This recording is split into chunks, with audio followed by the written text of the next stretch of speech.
You said polyamory is often over-sexualized. Mm-hmm. And then they show us exactly. And the first playing time, role play, that the was first time we terrible. see you as a throuple, you're practically having phone sex. I am hot. I don't know for what, but I need help, please. Who's that? Our patient has arrived. Considering that is your sex life the strongest part of the throuple? I just think the network decided, some good shock value would be there. I mean, and- look and at utilized other it. stories. There was role plays with Shekinah Cypher, role play with Jasmine and Gino. It's a pattern of the show versus a pattern of us. Okay, well, when it comes to your relationship specifically, is physical intimacy the strongest part of it?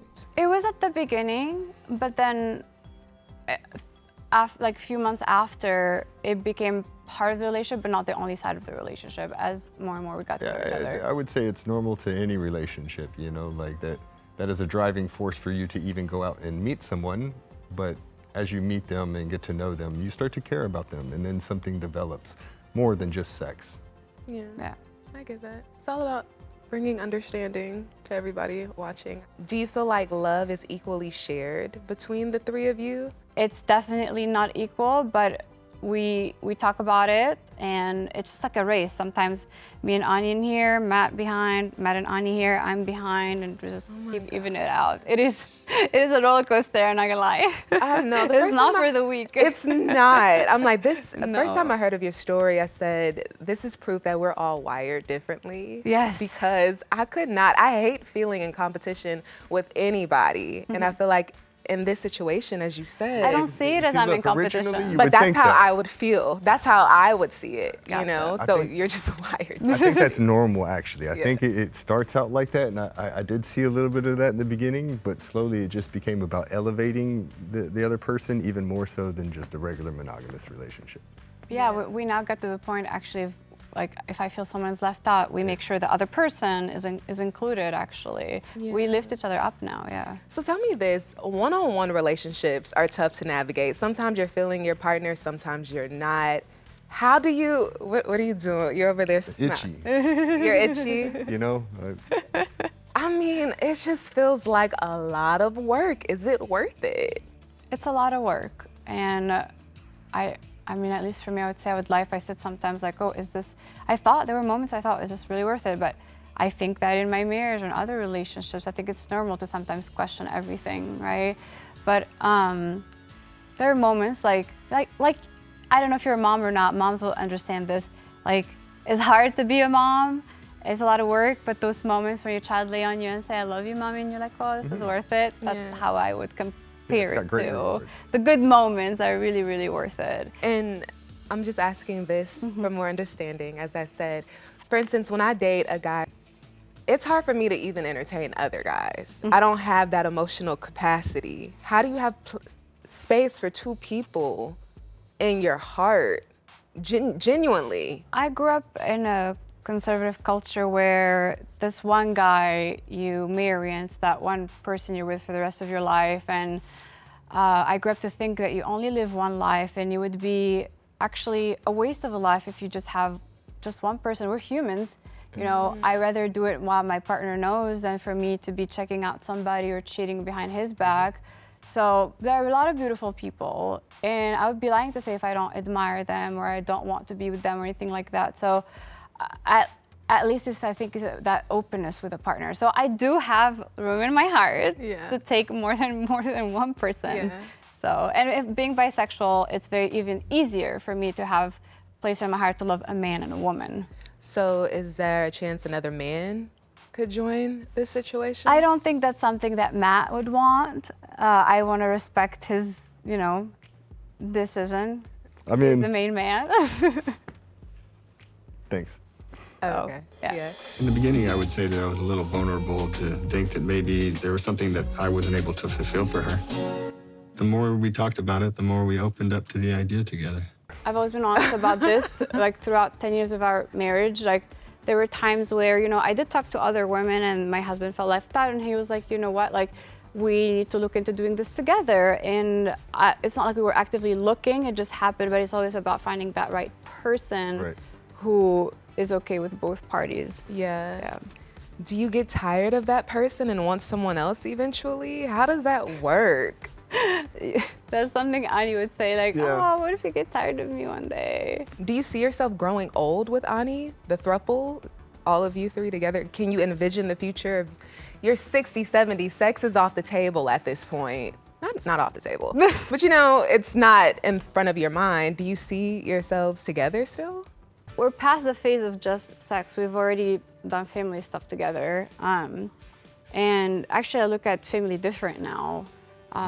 We have a partner. She helps Family's us with who the you kids. choose. Yeah, there's a whole definition of family now. Adding a third person.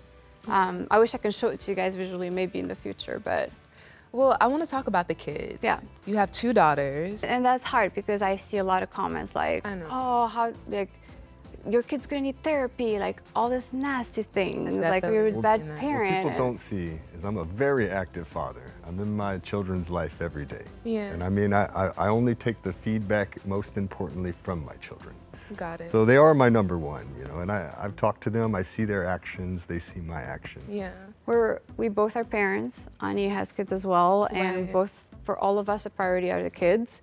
And rest assured, we are very careful about who we bring around our children. Right. And they're very well loved. And love is love, whether that could be gay, it could be transgender, whatever that is. In our case, it's a throuple. You know, they understand that there is love between the 3 of us, and we love them and care for them. Say there's a viewer watching who wants to explore this avenue. How would you advise them to explain this to their child, or how did you explain it to your children? I think that our children saw everything develop. So the questions that they asked weren't typical of what you would expect from a child. It wasn't like they just got immersed in this, you know, and had to ask everything all at once. Yeah. Our older daughter, Delilah, she was the first one to ask, you know, like, you know, who is she? You know, we told her, you know, she's someone important to us, and Yeah. she asked if she's family, and that was the first time that it was really thought of like that, but we told her yes. Okay. We don't necessarily explain, they don't understand like boyfriend, girlfriend, Right. like they just understand like, oh, this is someone important to mom and dad. Yeah, if your daughters, when they get older, choose a lifestyle of polyamory, how would you feel about that? At least for me, I want to make sure they're doing it because that's what they want instead of because that's what they saw in like growing up, you know, maybe with us. So. And I think people are going to automatically assume, you know, like that because this is an abnormal lifestyle, that there's certain things shown to the children. No, we're regular parents in front of our children. Really? That never changed. Looking on the outside, you would think it's abnormal, but us living it every day as a blended family, it really is not abnormal. Yeah. She's funny, caring, and has a banging body. Oh, yes. Ramsha's busy. Just like the full package. Matt, you have some people I saw in the comments. You are the luckiest man in the world. You have these 2 beautiful women. Tell them how hard it is to be you. Somebody has to win the lottery. Okay, so It's not exactly. easy to be Matt. I don't know how he does it. Yeah, no, it's not all, you know, peaches and rainbows, I Right. promise. What is the downside to it? Everything that you would imagine in a normal relationship between a man and woman, you're gonna have those same negative aspects in 2 women, but just double them. But you just have to have a lot more patience. Yeah, and what's the pro? What's the best part about this?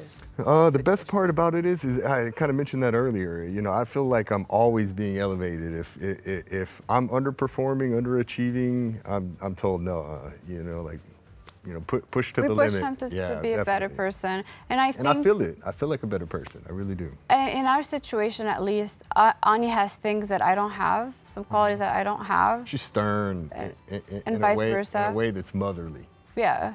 Very accepting firmness, which I've never had in a relationship. She's much more affectionate than I am, and that's okay. You know, it's something I accept, but at least she compensates for that. So I think me and her combined maybe form the perfect woman for you. So.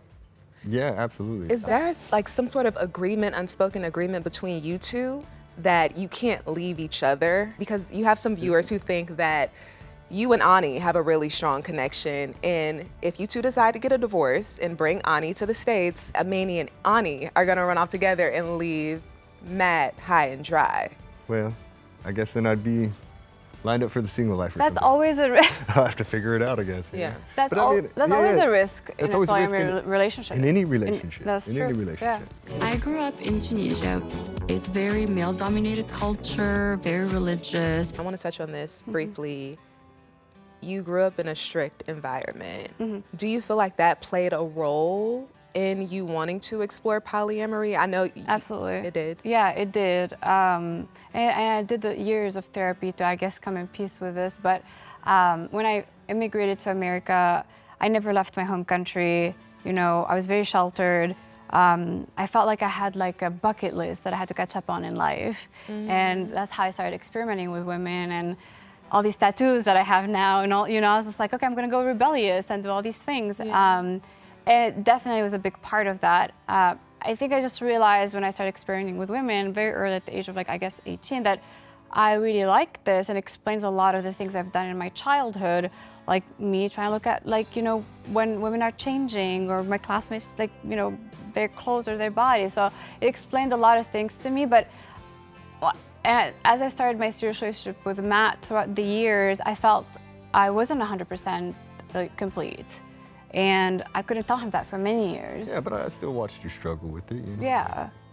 And finally, when we talked about it, and he was like, I can't change you. And it's true, you can't change someone who's bisexual. But he's like, okay, well, let's see how we can do this together. Because I'd never been in a throuple with somebody else. But Right, this is we're doing your it for first her. throuple. Exactly. Yeah. And considering divorce to bring her to the States. Our only option is to get legally divorced so that one of us can apply for the K-1 visa and bring her to the US. How much of that decision has to do, when it comes to you, Amani, with wanting to present her with opportunities here in the States? I wanted to. Yeah, both of us do. Well, I also went through a similar process, like the K-1 visa, and to come to the U.S. is life-changing, really. Like, it's opportunities open to you. Of course, it's what you make of opportunities, but Ani went through a very difficult life, and I think you guys will get to see that on the show. That she has so much depth to her. It made her who she is today, and she deserves this. If Ani comes to the States, that means you two divorce and apply for the K-1 visa. If that was to happen and the relationship doesn't work out, have you two talked about, are you gonna get remarried? How is that gonna work? We haven't directly talked about that. I know you want to, because you said, like, you better marry me again if I divorce you.